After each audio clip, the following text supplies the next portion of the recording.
Hey everybody, I'm Katallina, and today we're here to talk about episode 2 of No Longer Allowed in Another World. This episode is an interesting mix of both some incredibly hilarious comedy and some very insightful things that it wants to say, and yet that it doesn't beat you over the head with. I was really impressed with the way that this show actually went for this episode and the things that I feel that I took away from it. I'm not entirely certain whether other people will have the exact same reaction as me. That's not necessarily a bad thing on the show's part. That's often a sign of good storytelling. But I guess it's best for us if we just move forward and discuss it. First, let's talk about some of the comedy. The interactions between Tama and Annette were absolutely hilarious. One of the things I really like about their interactions are that, first off, they are both absolutely smitten for Sensei, which is hilarious given the kind of character that he is, and the results and the interactions it leads to. The idea of the two of them dragging him in that coffin and going around and everything was absolutely fantastic, and it was really cute just seeing the way that they interacted, like when they were staying in the room or in any number of other locations. What I really like about them, though, is that by the end of the episode, when shit hits the fan and they actually end up working together to deal with the problem, I think they gain at least some level of mutual respect for one another.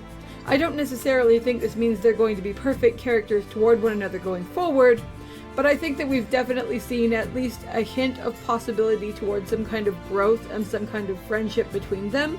And while I've got zero qualms with them competing for Sensei's affections or non-affections, I also don't necessarily want them fighting all the time, and I think that it would be better overall if they had at least some level of interaction with each other, because I think that would enrich the story. And for now, at least, it's looking like that might be the case. We'll have to see how things go moving forward. The next thing that we need to talk about, of course, is our new characters, the King and Charlotte, and the two suitors who are potential options for Charlotte in this story. And this is where we actually jump from necessary comedy, although there is one thing here I do want to talk about, into some of the smarter and smoother writing that actually surrounds the overall subject of this episode. First up with the comedy, one of the two love interests, the Bard, he absolutely gave me total Edward vibes from Final Fantasy IV. I know I keep referencing that game, it's my favorite game of all time, but holy crap. It's funny because in that game, Edward is this bard, he's low level, he's blonde haired, he's very good looking, and he's useless.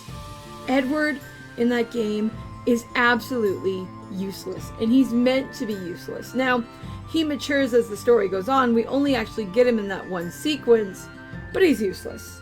And this bard here that we have in this episode absolutely embodied that, because he was level 89, he goes to do his status effect, and it does nothing. It was perfect, and I loved it. But getting on to the more smart and subtle aspects of the storytelling.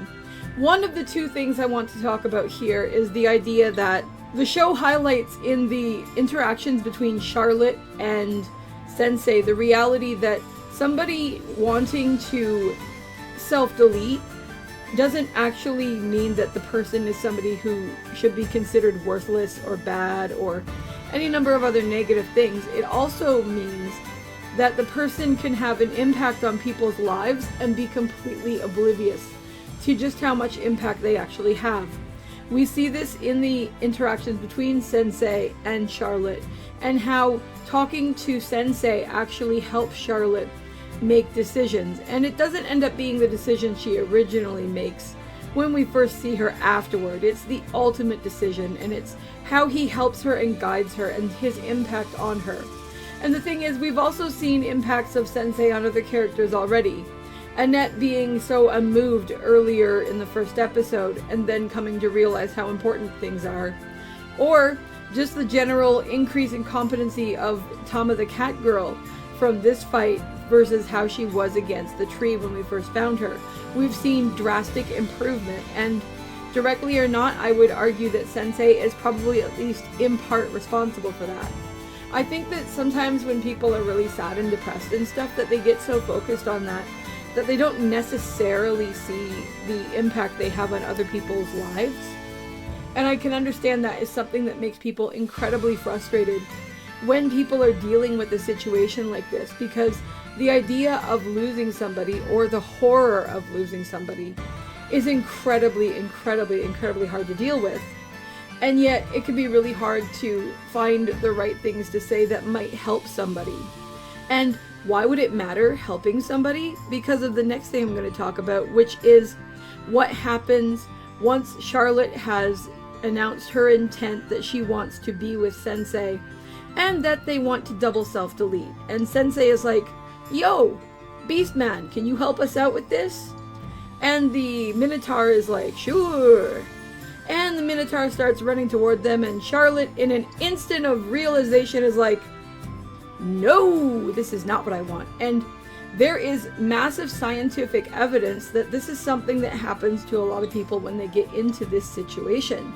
So to see it handled here in this way was both really funny in the moment, but also incredibly insightful, because what we need to recognize about Charlotte is that Charlotte isn't actually somebody who wants to stop living. Charlotte is somebody whose life was being, as Princess Jasmine put it in Aladdin, lived for her. And that's no good. A person needs to have say over their own life. They need to have agency over their own life.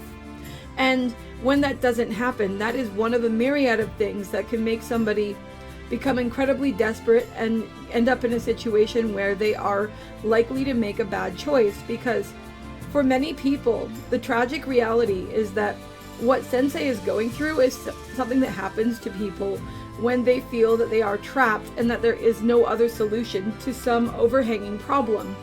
Something I wonder as we move forward in the story is whether we're not going to see Sensei interacting with and helping people who have massive problems so that they don't wind up like him. I don't know for certain that that's what we're going to get, and I'm not necessarily saying that's entirely what I want us to get. I'm not opposed, but I'm not demanding it either. But it was a thought I had as I watched this episode. I do wonder, even if that isn't necessarily the theme we get overall, whether we're going to continue to get such intelligent insights alongside the fantastic comedy, because that's making this show an absolute joy to watch, and it's making it both a really fun and a really smart watch. I also really love the overall colors and design within this show. The palette is really beautiful. The way all of the different fantasy elements are done is really cool. They aren't necessarily like super distinct, but they give this wonderful fantasy vibe that just feels incredibly homey and incredibly warm and comforting to me as somebody who adores fantasy fiction or fantasy pretty much anything. So that's really cool.